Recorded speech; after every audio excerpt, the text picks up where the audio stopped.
মৰমৰ কণমানিহঁত আৰু মোৰ অতি আদৰৰ শ্ৰোতা দৰ্শকবৃন্দ সকলো কুশলে আছা চাগে নহয়? ৰঙালী বিহু আজি শেষ হ'ব, মঞ্চৰ বিহু শেষ হ'ব। আমাৰ এনেই 7 বিহু হয়, 7 দিনলৈকে বিহু মানুহে মাৰে, তাৰপিছত বিহু উৰুৱায়। ঠিক আছে, এইবাৰ জুবিনবিহীন বিহু সকলোৱে পাতিলে, উপায় নাই, কাৰণ আমি প্ৰকৃতিৰ নিয়ম মানিবই লাগিব আৰু নিজৰ কাম সময়মতে কৰি যাবই লাগিব। বুকুত জুবিনক কঢ়িয়াই ভাল ভাল কাম কৰি আমি আগবাঢ়ি যাম আৰু আমাৰ অসমীয়া জাতিটোক বিশ্বৰ আগত সদায় কাৰণেই আমি জিলিকাই ৰাখিম। সেয়ে আমি আচলতে প্ৰতিজ্ঞা কৰিব লাগে, নহয়নে বাৰু মইনাহঁত? বাৰু, সকলোৰে পৰীক্ষা ৰিজাল্ট দিলে, তোমাৰ মেট্ৰিকৰ ৰিজাল্ট দিলে, CBSE লগতে আমাৰ ষ্টেট গভৰ্ণমেণ্টৰো দিলে। ইমান ভাল লাগিছে, বহুতৰ ভাল ভাল খবৰবিলাক পাইছোঁ। মইনাহঁত যিবিলাকে স্কুলত এতিয়াও পঢ়ি আছা, তোমালোকে ভালকৈ আকৌ পঢ়া শুনা কৰিবা দেই। বাৰু, ৰঙালীৰ বিহুৰ বাবে মই অলপ দিনৰ আগতে এটা কবিতা তোমালোকক পঢ়ি শুনাইছিলোঁ। আজি আকৌ এটা কবিতা পালোঁ। সেই আমাৰ মীৰা ঠাকুৰ আইতাগৰাকীয়ে লিখি থৈ গৈছিলে তোমালোকৰ বাবে। ৰঙালী আহিলে আমাৰ মনবিলাক কেনেকুৱা লাগে বাৰু? ইচাত পিচাত কৰে, ৰঙেৰে ভৰি পৰে, পিঠা পনা খাই পেলাই ধুনীয়াকৈ ৰঙা নীলা মেখেলা চাদৰ পিন্ধি আমি জাকে জাকে পখিলা উৰা দি উৰি উৰি নাচিবলৈ মন যায়, নহয়নে বাৰু?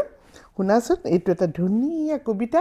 মই কবিতাটো তোমালোকৰ আগত পঢ়ি শুনাওঁ, আজিৰ কবিতা বুলি, নহয়নে?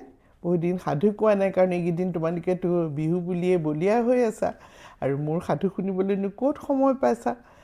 আজি যিহেতু বিহু শেষ হ'ব, কাইলৈ পৰহিলৈ এই কবিতাটো তোমালোকে শুনিবা বুলি মই আশা কৰিলোঁ দেই। শুনাচোন, কিনো লিখিছে আইতাগৰাকীয়ে। বছৰৰ 12 মাহে ঘৰ সাজি থাকে, প্ৰতি মাহৰ ভিন্ন ৰুচি ভিন্ন সাজ লাগে। কোনো হ'ল পৰিপাটি, কোনো হ'ল লেতেৰা, কোনো আকৌ চৌখিন, কোনোতো জধলা। প্ৰথমটিয়ে হ'ল বহাগী বাইৰ ঘৰ, সজাই পৰাই থয় পৰিপাটি বৰ। পদূলি মূৰত ফুলে কেতেকী কপৌ, নাহৰ ফুলে হালে জালে, তগৰ ফুলত মৌ। কুলি কেতেকীয়ে মাতে ৰঙৰ কথা পাঙি, সাত ভনী বিহু নাচে কঁকাল ভাঙি ভাঙি। বৰহমথুৰিৰে ওঠ বোলাই যেতিয়া, আয়ে বোৱা বিহুৱান ওলাই তেতিয়া। এতিয়া এইখিনি কিহৰ কথা ক'লে? বহাগ মাহৰ। বিজুলীৰ ফিটা মাৰি ঘৰলৈ আহে, মেলি থয় মেঘৰ চুলি, খোপা বান্ধি নাহে।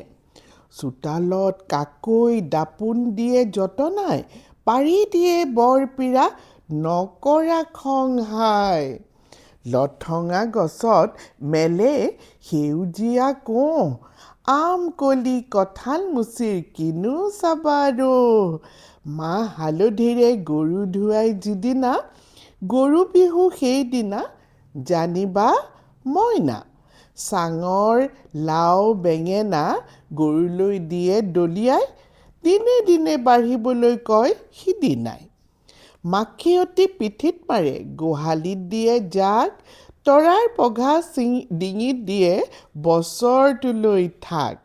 নাহৰ পাতত লিখে পিতাই নীলকণ্ঠৰ স্তুতি, বিহুৰ পুৱাই আই পিতাক জনাও সেৱা দি। হুঁচৰি বিহুৱা আহে নাচনী ঢুলীয়া, চেনেহ জৰীৰে বান্ধো অসম ধুনীয়া।